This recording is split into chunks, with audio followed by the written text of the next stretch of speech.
Personally, I don't subscribe to the idea that only a select few are meant to be entrepreneurs. I think anyone can be, but it is true that entrepreneurship, solopreneurship comes with its own set of challenges that is not necessarily more demanding than the challenges of a 9 to 5 job, but these challenges are different enough that they might cause you frustration and resistance if you are not prepared for them.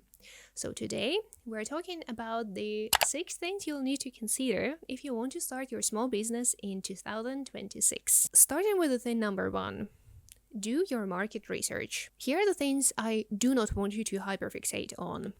Colors, fonts, cute logos, building a website. These are all nice to have, and it does help to have a pretty brand, but it is not a deal breaker. Instead, what I want you to be obsessed with is identifying where actual demand is and building your value proposition. There are plenty of ways you can do your market research to identify demand. You can track open roles on LinkedIn Jobs to see what skills are in demand. You can check companies' websites to see what they might need to fix or adjust in order to increase their revenue or decrease their costs. You can check out your local businesses and see what services or skills or products they might benefit from. There are absolutely no limits to how you can do your market research, and you can and should get creative. The only thing you should keep in mind is you need to match your market observations with the number of potential paying customers, because while there is a lot that can be improved in the market, but if your product doesn't have an ROI, it probably won't turn into a profitable business idea. Once you have identified demand, you should build your value proposition or your niche around it. I have a whole separate video on how to identify your niche, and I'm going to link it in the description box below and somewhere up here.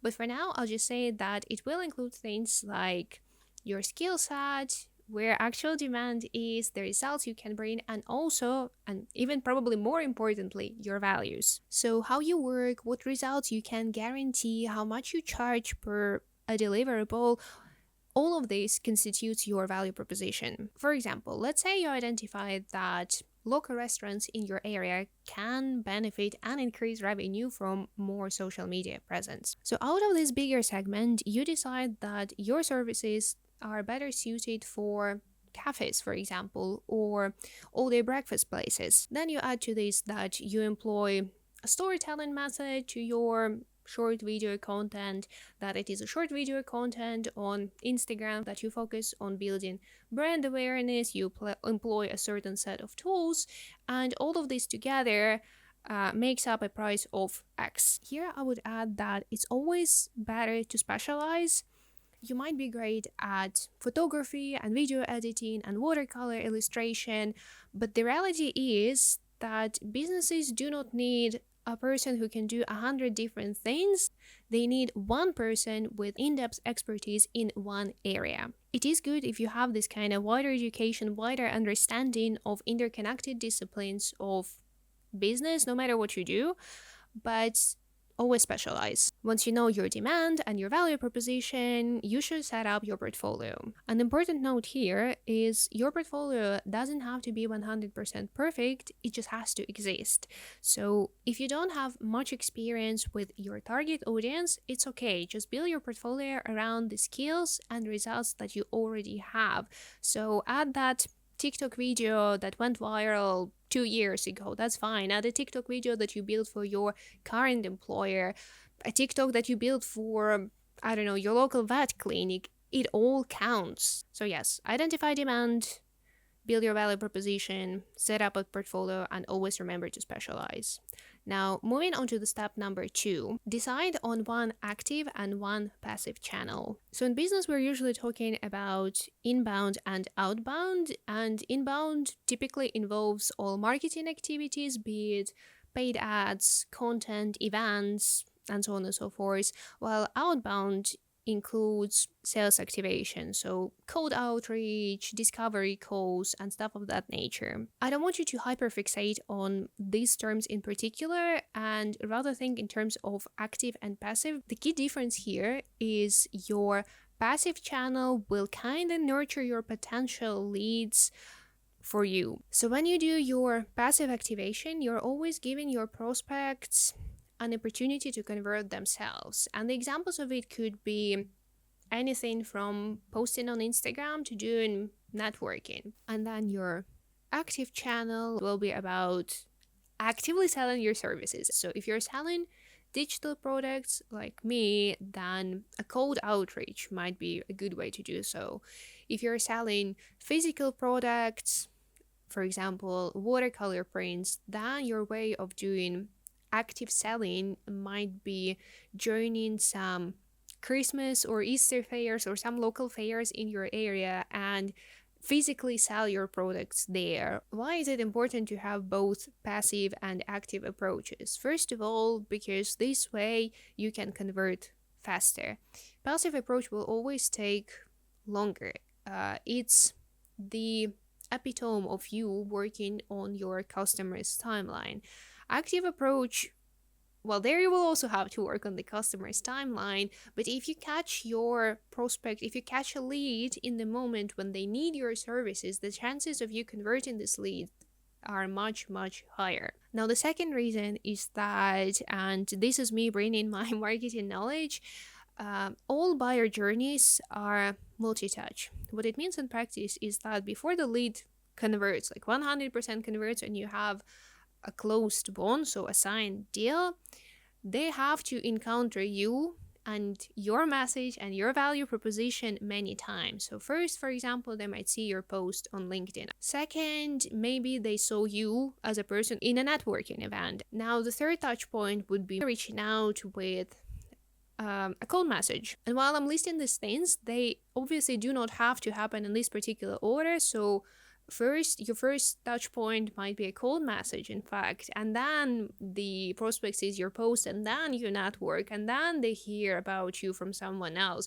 And then after 7 more touch points, they decide that, oh, this person, they're actually very good at what they're doing, and I really like the results they deliver, so I think I'm gonna start a retainer package with them. Combining outbound and inbound, or passive and active approaches, is the most efficient way in terms of your own energy and resources when you're approaching your own marketing/selling strategy.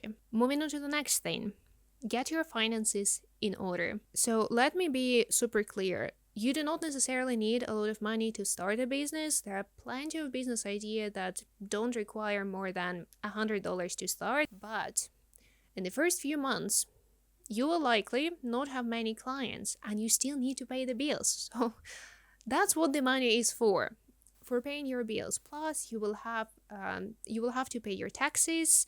You will have to pay some social contributions depending on the country where you live and where your business is. Plus, maybe you decide to hire an accountant. I always recommend, if you can afford it, of course, hiring a good accountant. It will save you so much time and so much trouble. Anyway, it is not uncommon for people to start a business and then close it down and practically declare bankruptcy after a few months because they do not have enough money to pay taxes. So always keep that in mind, that even if your business idea doesn't require a starting capital, your life situation will. And this is why I will recommend to, first of all, save aggressively prior to quitting your job and starting your small business. In fact, you don't even have to quit your job when you start a small business. You can run your small business as a side hustle for a while. And if you can't do that, I will recommend doing it for as long as you can, or at least until the small business starts, paying your rent. But even if you can't, it's worthwhile to stay in your current job while you are saving money. So you should try and save 3 to 6 months worth of your expenses, and that will be your safety net and will pretty much guarantee stability and making good decisions business-wise, because financial anxiety very rarely leads to good decisions. As you are saving aggressively, I would also suggest looking into different startup grants options. Many countries nowadays offer the so-called startup grants, it's usually not a huge sum of money, but trust me, when you're starting your business, even extra $500 will be a lot of money to you. Personally, I had $10,000 in savings and a startup grant, which was between like $600 and $800 a month, and that helped me stay grounded and make, again, good grounded decisions about my business and not jump onto every single opportunity, regardless whether it works for my recipe and my business goals or not. Moving on to the next thing. Take a stance on AI. Okay, guys, it's the end of 2025, and I'm not gonna pretend that AI doesn't exist. No, we'll have to talk about it. Of course, whether you use AI or not won't apply to every single small business idea. If you're making furniture, I believe there's no way AI can replace you. But if you are selling digital products, if you're selling designs, you're selling anything that can be even partially outsourced to AI, you will have to make your decision on whether you use it or not. And this decision should be connected to your niche. The way I see it in the creative field, it's definitely a spectrum, and you can find yourself like anywhere from no AI whatsoever to relying on AI fully and only doing some minor edits. On one side of the spectrum, we will have professionals who provide dirt cheap services, but they provide them super fast, and they can also provide a lot of the services. And on the other side, we'll have people who spend a lot of time per deliverable. They focus on quality over quantity, and yes, they can also charge more. And then in the middle, we have this something in between. You're efficient, but your efficient does not undermine quality. At the same time, your skills are probably they're probably on the intermediate level. And then you have to decide where your target audience is. So for example, for me, I know that my target audience is actually in the middle. At the same time, they would like content that is a little bit more efficient in terms of price and time it takes to create. By the way, I do content, but they don't want this efficiency to undermine quality.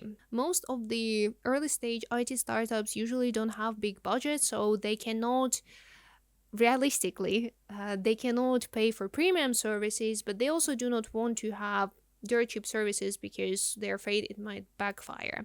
So in my case, I have to match my audience preferences.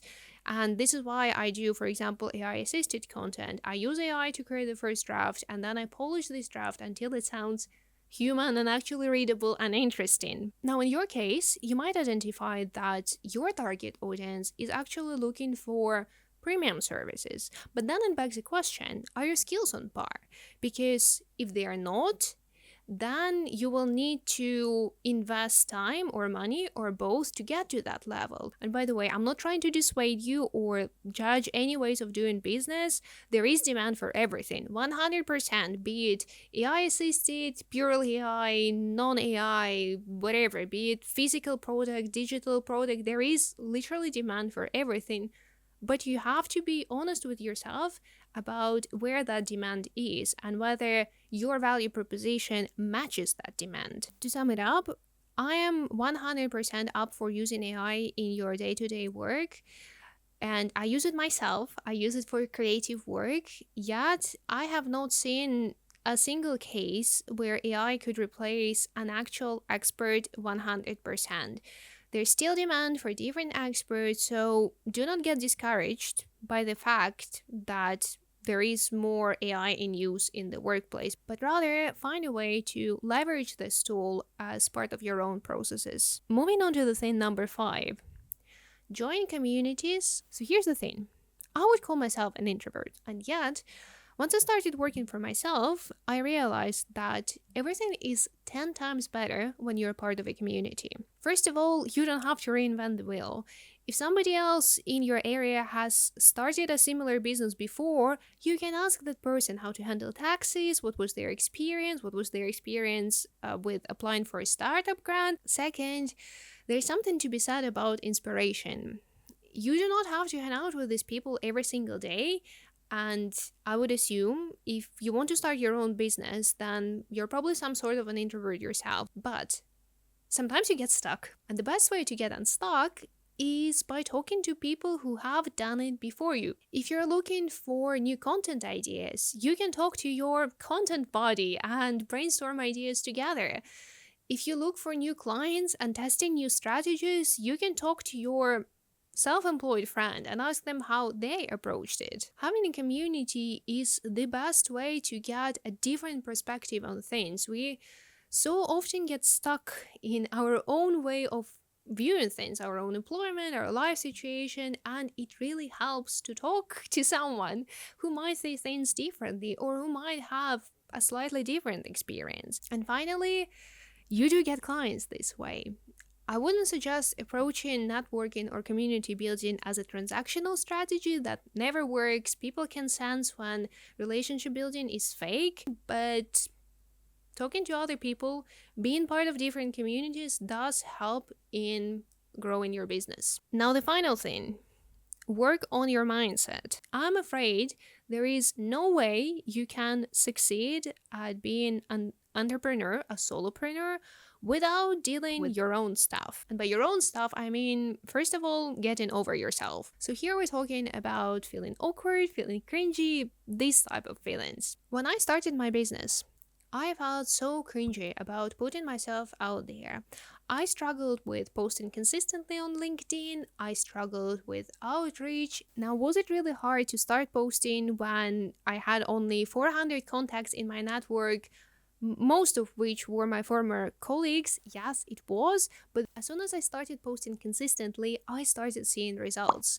My posts don't go viral, but they drove enough views and I guess enough curiosity for me to get 1 to 2 organic leads per month and even an occasional job offer. The thing is, these people who will judge you based on what you do, they do not matter. They are not part of your target audience. Your target audience will never think, her post got only 3 likes. No, they will look at the post itself, they will look for information they are interested in, and then based on that, they will either convert or not. But the point is, your target audience does not care about you succeeding at building your brand or not. They care about solving their problem. Same with the outreach. I really wish I had started earlier. I started sending out cold messages on a semi-regular basis in March, and I felt so awkward about it. But once I developed a systematic approach to it, which happened in October, mid-October, I realized that first of all, it is an amazing marketing experiment. It helps you validate your idea, your hypothesis about where demand is much faster than any research or any thinking ever would. And then of course I was able to get a few leads that way, one of which even turned into a discovery call, and we're still talking about potential collaboration in 2026, so who knows, maybe it will be even a closed one. Second, you have to keep in mind that you will be working on customers' timeline. When I just started, I had this great plan of how many customers I will need to fund my wants and needs, and how many, I do not know, leads I will need to get to this point, and how many whatever posts or messages I will need to send. But here's what I've learned. No amount of math can account for the randomness in human behavior. You cannot rush the timing for customers.